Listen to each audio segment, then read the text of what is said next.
There's a lot of data available to us about the keywords people are typing into search engines, and it's important to be able to evaluate the different attributes of a keyword before we decide whether or not to target one with our SEO strategy. There are three key things you'll need to consider when choosing your keywords: relevance, search volume, and competition. Let's start with relevance. The first thing you need to do when you're deciding whether a keyword is relevant to your business is ask yourself one simple question. Does the keyword you found accurately reflect the nature of the products and services that you offer? If so, you've nailed it. Remember, the number one objective of a search engine is to find and deliver the most relevant content to its users for a given search term.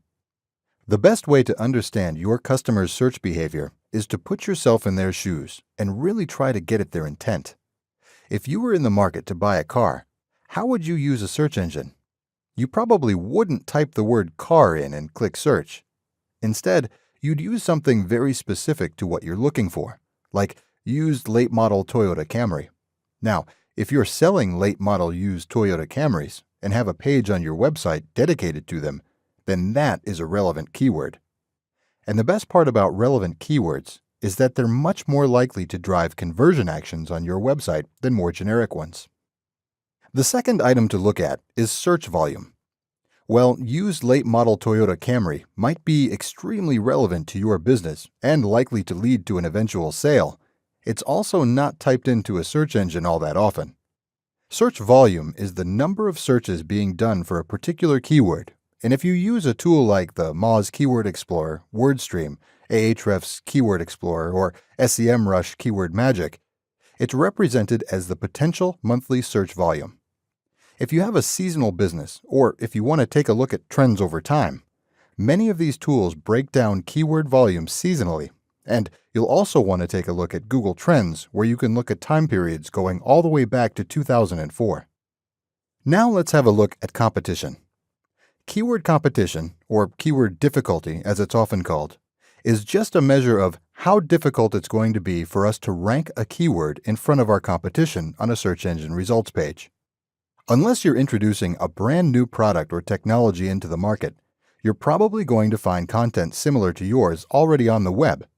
And we can look at things like the number of pages about a given topic, authority and trust of the websites competing with you, backlinks to their sites, and more to really understand the competitive space for a given keyword.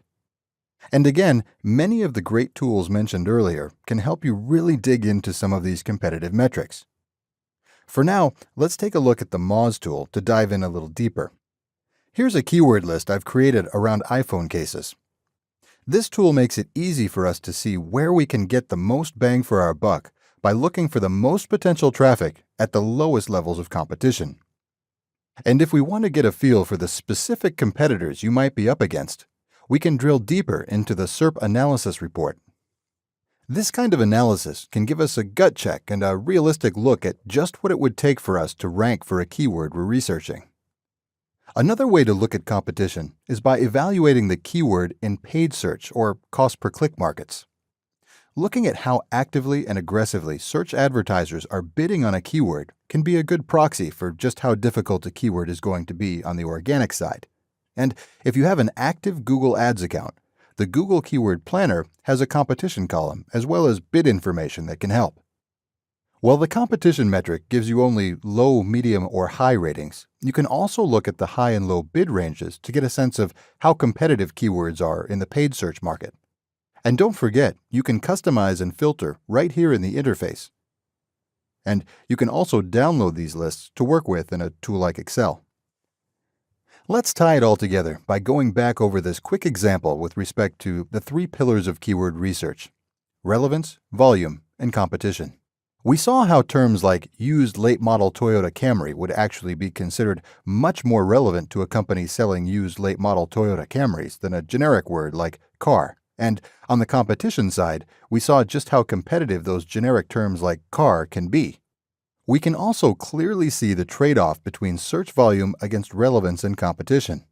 And hopefully, you're now seeing that for many organizations, finding lots and lots of these specific types of keywords that don't get a lot of search volume but are very relevant and not as competitive can be a solid strategy to guide their SEO efforts. Often, if you add up all those relevant, less competitive keywords together, you'll find that you can be attracting lots and lots of highly relevant, likely to convert visitors to your website. So let your competitors spend all their budgets going after the keyword car, and let your keyword research be your guide as you balance how to get as much relevant search volume as you possibly can with the least competition.